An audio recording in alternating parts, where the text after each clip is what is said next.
Hallelujah, praise the Lord. खुदा के सुमसी में आप सबकी सलामती हो। तो आज खुदा के कलाम में से एक अजीम सच्चाई के बारे में हम सीखेंगे ताकि खुदा इस कलाम के वसीला से हम सबको बरकत दे। क्योंकि जब भी खुदा का कलाम खुलता है तो वो हमें नसीहत करता है, हमें झांटता है, हमें बनाता है, हमें संवारता है।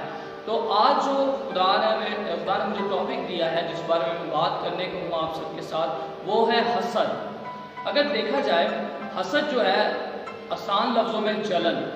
अब हसद या जलन हमें क्यों होती है, पहले हम बात करते हैं, कुछ सवाल करते हैं, फिर उसके बाद हम खुदा के कलाम में से सीखेंगे कि खुदा का कलाम हमें क्या तरबियत करता है इसके बारे में, या इसके बारे में क्या हमें नसीहत करता है, क्या बताता है, इसके क्या फ़ायदे क्या नुकसान है। मैं आपको बताना चाहता हूँ कि हसद जो है, जलन वो तब आती है जब हम देखते हैं कि जो चीज़ किसी और के पास है लेकिन हम उसकी ख्वाहिश करते हैं। हम ये सोचते हैं कि ये चीज़ तो मेरे पास होनी चाहिए थी, और इस चक्कर में हम क्या करते हैं, हसद करना शुरू कर देते हैं। और उसी पल क्या होता है, हसद जो है बढ़ना शुरू हो जाती है हमारे अंदर, और उसी वक्त जो है हसद या जलन हमारे अंदर जन्म लेती है। लेकिन हम दूसरों को तो नहीं इस बात का पता चलने देते कि हम उससे हसद करते हैं, वी फील जेलस। लेकिन हम क्या करते हैं, हम अंदर ही अंदर उस बात के लिए, उस चीज़ के लिए, उस पोजीशन के लिए, स्टेटस के लिए जल रहे होते हैं या फिर हसद कर रहे होते हैं। तो मैं आज आपको बताना चाहता हूँ, हसद जो है वो एक ख्याल, एक एहसास से शुरू होता है। अगर एक 5वीं क्लास का बच्चा जो है फर्स्ट पोजीशन लेता है और उसके मुकाबले में जो दूसरे नंबर पे आने वाला बच्चा है, जो स्टूडेंट है, वो क्या करता है, जब वो ये सुनता है कि फर्स्ट पोजीशन पर मैं नहीं हूँ बल्कि कोई और है और मेरी पोजीशन तो दूसरी है, सेकंड है, तो इससे क्या होगा, वो ये सोचेगा कि मेहनत मैंने भी उतनी की, दिन रात मैंने मेहनत की, मैंने भी पढ़ा, मैं भी रेगुलर आया, लेकिन फर्स्ट पोजीशन उसने ली। अब यहाँ से उसकी जो एक हसद का पॉइंट है, उसकी फीलिंग्स, उसके ख्यालात में शामिल हो गया। अब वो उस बच्चे से जलना शुरू हो गया। तो फीलिंग्स जो होती हैं हसद की या जलन की, उससे क्या होता है, हमारा अपना नुकसान होता है। मैं आपको बताना चाहता हूँ इससे पहले कि हम खुदा के कलाम में आगे बढ़े, मैं चाहता हूँ कि अगर तो हम ऐसे लोगों को जानते हैं जो बहुत हसद करते हैं, जो बात बात पर हसद करते हैं या जलते हैं दूसरों से, उनकी बातों से आपको महसूस होता है, तो आप ज़रूर इस वीडियो को उन तक पहुँचाएँ और इसको ज़रूर एंड तक खुद भी सुने। आए खुदा के कलाम में से देखते हैं, अय्यूब की किताब में से हम पढ़ेंगे, खुदा की कलाम में से उसका 5 बाब और उसकी 2 आयत में से मैं पढ़ना चाहूँगा। और मैं चाहूँगा कि खुदा के कलाम पर हम तवज्जो करें, क्योंकि उड़ना बेवकूफ़ को मार डालता है। पहली बात, ये जो हम बातें करते हैं, किसी के बारे में बात कर दी, जो किसी के पास अच्छा घर है हमने उसके बारे में बात कर दी, किसी के पास अच्छा स्टेटस है हमने उसके बारे में बात कर दी, किसी के पास अच्छे फाइनेंसेस हैं, उसके माली हालात जो बहुत अच्छे हैं, उसके पास पैसा ज़्यादा है, हमने उसके बारे में बात करना शुरू कर दी, बुराइयां शुरू कर दी। इससे क्या जाहिर होता है, हमने कुड़ना शुरू कर दिया है। और बाइबल हमें बताते हैं कि, मैं आपके सामने फिर एक बार पढ़ना चाहूँगा, 5 बाब और उसकी दूसरी आयत, क्योंकि कुड़ना बेवकूफ़ को मार डालता है। अगर आप इस तरह बड़बड़ाते हैं किसी के बारे में, तो खुदा का कलाम हमें बताता है कि हमारा बड़बड़ाना ही हमें क्या करेगा, मार डालेगा, हमारा कुड़ना ही हमें ख़त्म कर देगा।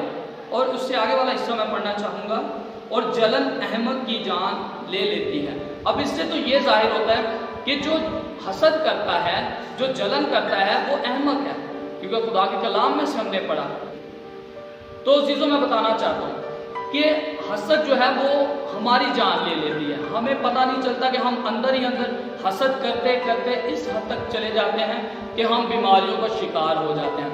हसद हमें सोचने पर मजबूर कर देती है, और जब हम सोचना शुरू कर देते हैं तो हम बीमारी का शिकार हो जाते हैं। और अगर मैं चाहूँगा कि हम बाइबल मुकद्दस में से इसकी तस्दीक करें, खुदा के कलाम में से इमसाल की किताब उसका 14वां बाब और उसकी 30वीं आयत से मैं पढ़ना चाहूँगा। मुतमिन दिल जिस्म की जान है, लेकिन हसद हड्डियों की बोसीदगी है। तो खुदा का कलाम हमें बताता है कि जो हसद करते हैं उनकी हड्डियाँ जो है सड़ जाती हैं, उनकी हड्डियाँ जो है ख़त्म हो जाती हैं, अंदर ही अंदर उनका जिस्म जो है ख़त्म होना शुरू हो जाता है। और पहले की तरह मैं आपको बताना चाहता हूँ कि हसद जो है वो बीमारी को जन्म देती है, और बीमारी से मौत आ जाती है। تو عزیزوں میں بتانا چاہتا ہوں کہ اگر آپ حسد کرتے ہیں یا اندر ہی اندر کسی بات کے لیے، سٹیٹس کے لیے، پیسے کے لیے، کسی کی شہرت کے لیے یا کسی بھی طرح سے آپ حسد کرتے ہیں کسی سے، تو مت کریں، اس کو یہیں پر ڈراپ کریں، اس کو یہیں پر چھوڑیں، کیونکہ یہ آپ کی ہڈیوں کے لیے، آپ کے جسم کے لیے نقصان ہے اور روحانی طور پر بھی آپ کو یہ نقصان دے گی۔ اس سے پہلے کہ ہم آگے بڑھیں، میں آپ کو بتانا چاہتا ہوں کہ کس طرح یہ روحانی طور پر ہمیں نقصان دے گی۔ میں چاہوں گا کہ ہم خدا کے کلام میں سے پہلا کرنتھیوں اس کا 3 باب اس کی 3 آیت میں سے پڑھیں کہ خدا کا کلام ہمیں کیا بتاتا ہے۔ پولس رسول لکھتے ہیں، کیونکہ ابھی تک جسمانی ہو، اس لیے کہ جب تم میں حسد اور جھگڑا ہے تو کیا تم جسمانی نہ ہوئے اور انسانی طریقہ پر نہ چلے۔ اب خدا کا خادم نے یہاں پر بتا رہا ہے 2 چیزیں انہوں نے، ایک جھگڑا اور ایک حسد یہاں پر انہوں نے بیان کیا ہے۔ تو میں چاہتا ہوں کہ اس کو دیکھیں کہ پہلی بات، جو حسد کرتا ہے وہ احمق ہوتا ہے، اور دوسرا وہ جسمانی ہوتا ہے، کیونکہ روحانی بندہ تو حسد کرے گا نہیں، کیونکہ اگر حسد اس میں ہے تو وہ روحانی نہیں ہے، اور روحانی بندہ ہمیشہ دوسروں کی بھلائی چاہتا ہے، دوسروں کی چنگائی چاہتا ہے، دوسروں کے بارے میں اچھا سوچتا ہے، کیونکہ کلام ہمیں دوسروں کی بہتری سکھاتا ہے۔ تو میں آپ کو بتانا چاہتا ہوں، حسد جو ہے مار ڈالتی ہے، بیماری میں مبتلا کرتی ہے۔ اگر ہم پرانے عہد نامے میں دیکھیں تو ہمیں کچھ ایسی مثالیں ملتی ہیں جن کے اندر حسد جو ہے ہمیں نظر آتی ہے، جھلکتی ہے ظاہری طور پر۔ اگر ہم قائن پر غور کریں، جو آدم کا بیٹا تھا، حابل اور کاہن کے درمیان ایک ہی فرق تھا، کاہن نے بھی قربانی چڑھائی اور حابل نے بھی، لیکن خدا نے حابل کی جو قربانی تھی اس کو قبول کر لیا اور قائن کی قربانی کو رد کر دیا، نہ قبول کیا، اور اس وجہ سے حسد جو ہے شروع ہو گئی، اور پہلی دفعہ کیا ہوا، حسد کی وجہ سے موت ہو گئی، خون ہو گیا، زمین پر خون گرا۔ تو میں آپ کو بتانا چاہتا ہوں، حسد ایک ایسی اسپرٹ ہے جس سے جان اپنی بھی ختم ہوتی ہے، اور آپ سامنے والے کے کردار کو، سامنے والے کی فائنینسز کو، اس کے حالاتوں کو، اس کے بدن کو کیا کرتے ہیں، ختم کر دیتے ہیں۔ اس کے بعد دوسری مثال میں آپ کو بتانا چاہتا ہوں پیدائش کی کتاب میں سے، کہ یوسف جو تھا اپنے باپ یعقوب کا بہت عزیز تھا، اس کا پیارا بیٹا تھا، اس سے وہ بڑی محبت کرتا تھا، لیکن اس کے جو 10 بھائی تھے باقی، وہ اس پر حسد کرتے تھے۔ تو حسد جو ہے یہاں تک پہنچا دیا یوسف کو کہ وہ بیچا گیا، قید میں ڈالا گیا، اور پھر خدا نے اسے سرفراز کیا۔ اس کلام کو سمجھے کہ خدا کا کلام ہمیں حسد کے بارے میں کیا بتا رہا ہے۔ ہمیں جلنا نہیں، ہمیں حسد نہیں کرنی۔ میں آج آپ کو ایک سلیوشن بتانا چاہتا ہوں، حل بتانا چاہتا ہوں کہ خدا کا کلام کیا ہمیں کہتا ہے۔ پہلا جو ہے، خدا میں رضامند رہیں۔ خدا نے آپ کو جیسے رکھا ہے، جس حال میں رکھا ہے، جیسے فائنینسز میں رکھا ہے، اس میں خوش رہیں۔ خدا اس کی شکر گزاری کریں کہ خدا تو نے ہمیں اس حال میں رکھا ہوا ہے، خدا تو نے ہمیں اتنا دیا ہوا ہے، خدا تو نے ہمیں یہ دیا، خدا تو نے ہمیں یہ پوزیشن دیا، خدا تو نے ہمیں اس طرح کی اولاد دی ہے۔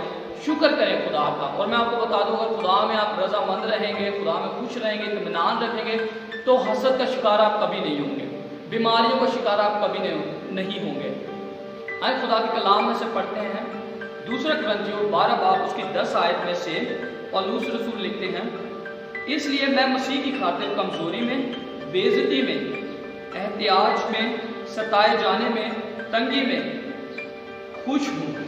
اب اتنا کچھ ہونے کے بعد وہ کیا ہے، خوش ہے، خداوند یسوع مسیح میں شادمان ہے، کیونکہ جب میں کمزور ہوتا ہوں اسی وقت زوراور ہوتا ہوں۔ تو میں آپ کو بتانا چاہتا ہوں کہ خدا کی آپ کی کمزوریاں جتنی بھی ہوں، آپ کی کمیاں جتنی بھی، آپ خدا میں اطمینان رکھتے ہیں، اگر آپ خدا پر ایمان رکھتے ہیں تو آپ کبھی بھی حسد نہیں کریں گے، کبھی بھی۔ ابھی ہم نے پڑھا کہ جو جسمانی شخص ہوتا ہے وہی حسد یا جھگڑا کرتا ہے، روحانی شخص کی یہ خوبی نہیں ہے۔ تو میں چاہوں گا کہ اس آیت کے ساتھ ہم اس بات کو سمجھیں کہ خدا نہیں چاہتا کہ ہم حسد کریں، کیونکہ خدا کو اس بات کو جانتا ہے، اور خدا نے اپنے کلام میں بتا دیا کہ حسد وہ کرتا ہے جو احمق ہوتا ہے۔ So thank you very much. God bless you all.